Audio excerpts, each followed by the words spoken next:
আসসালামু আলাইকুম। কুকিং টাইমে আজকে রান্না করছি আলু দিয়ে গরুর মাংস। আলু দিয়ে গরুর মাংস খেতে কিন্তু দারুণ লাগে। আমার তো খুব ভাল লাগে আলু দিয়ে গরুর মাংস কিংবা পেঁপে, চাল কুমড়া কিংবা লাউ দিয়েও কিন্তু মাংস খেতে দারুণ লাগে। আমি প্রায়ই এসব রান্না করি। তো আজকের দিনটা এভাবেই চালিয়ে নিব, আলু দিয়ে গরুর মাংস। আর রান্নাও প্রায় শেষ। এই যে দেখুন রান্না হয়ে গিয়েছে, এখন একটু ঢেকে রাখবো। ঢেকে রাখলে আবার হয় কি যে খুব সুন্দর করে সব কিছু মিশে ভালো হয়। এই যে ঢেকে দিলাম, রান্না তো শেষ।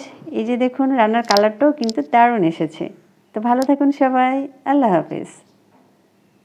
আসসালামু আলাইকুম, আশা করছি সবাই অনেক বেশি ভালো আছেন। আজকে রান্না করছি পাট শাকের ঝোল। আসলে পাট শাকটা রান্না করা হয়ে গিয়েছে, এই যে এখন শুধুমাত্র ফুটিয়ে নিচ্ছি খুব ভালো করে। গরমের সময় পাট শাকের ঝোল দিয়ে ভাত খেতে কিন্তু অসাধারণ লাগে। যারা খাননি তারা খেয়ে দেখতে পারেন, খুব মজাদার এবং সুস্বাদু একটা খাবার। আসসালামু আলাইকুম, আশা করছি সবাই অনেক ভালো আছেন। কুকিং টাইমে আজকে রান্না করব গরুর মাংস। তো গরুর মাংসটা প্রথমে আমি সিদ্ধ করে নিব, আর সেজন্যই প্রেশার কুকারটা ব্যবহার করছি। প্রেশার কুকারে রান্না করলে হয় কি তাড়াতাড়ি মাংস সিদ্ধ হয়ে যায়। তো মাংসটা প্রেশার কুকারে দিয়ে দিলাম, তারপরে দিয়ে দিলাম পরিমাণ মতো লবণ, হলুদ, তারপরে মরিচের গুঁড়ো, আর পেঁয়াজগুলো একটু বড় বড় টুকরো করে কেটেছি সেগুলো দিয়ে দিলাম। সেটা মাংসের সাথে সিদ্ধ হয়ে যাবে একদম। আর দিয়ে দিচ্ছি পরিমাণ মতো রসুন বাটা, আদা বাটা, জিরা বাটা, আর একটু গরম মশলা। আমি এখানে সাদা এলাচটা ব্যবহার করেছি। এগুলো সব দেওয়ার পরে খুব ভালো করে মেখে নিতে হবে। যত ভালো করে মাখানো যাবে মশলা কিন্তু মাংসের ভিতর তত সুন্দর করে ঢুকবে এবং মাংসটা রান্না করার পর খেতে আরও বেশি টেস্টি হবে। তো ভালো করে এই যে মেখে নিচ্ছি।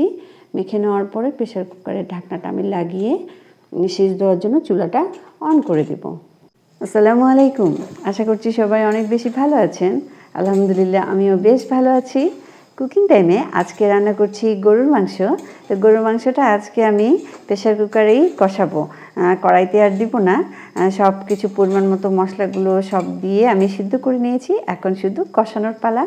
এই যে চুলার আঁচটা মাঝারি করে দিয়ে আমি এখন প্রেশার কুকারেই মাংসটা ভালো করে কষিয়ে নিচ্ছি। আজকের রেসিপি আমার এই যে গরুর মাংস আর পাট শাকের ঝোল। তো পাট শাকটা আমি রেডি করে রেখেছি ধুয়ে। গরুর মাংসটা হয়ে গেলেই তারপরে আমি পাট শাকের ঝোল রান্না করব। আপনারা আজকে কে কী রান্না করলেন, আজকে আপনাদের খাবারের মেনু কি জানাবেন অবশ্যই। আর ভালো থাকুন সবাই, আনন্দে থাকুন। সবার জন্য অনেক অনেক শুভকামনা রইল। আল্লাহ হাফেজ। আজকে এই পর্যন্তই, আবার কথা। আসসালামু আলাইকুম, আশা করছি সবাই অনেক বেশি ভালো আছেন। কুকিং টাইমে আজকে রান্না করছি গরুর মাংস। তো গরুর মাংস কষাতে কষাতে এই যে একটা বিশাল একটা হাড্ডি, এটা ঝামেলা করছিল কষানোর সময়, এই জন্য এটা তুলে রাখলাম। আর এই হাড্ডির মধ্যে কিন্তু অনেক ক্যালসিয়াম আছে, সেই ক্যালসিয়ামটা এখন আমি খেয়ে নিব। ধন্যবাদ সবাইকে।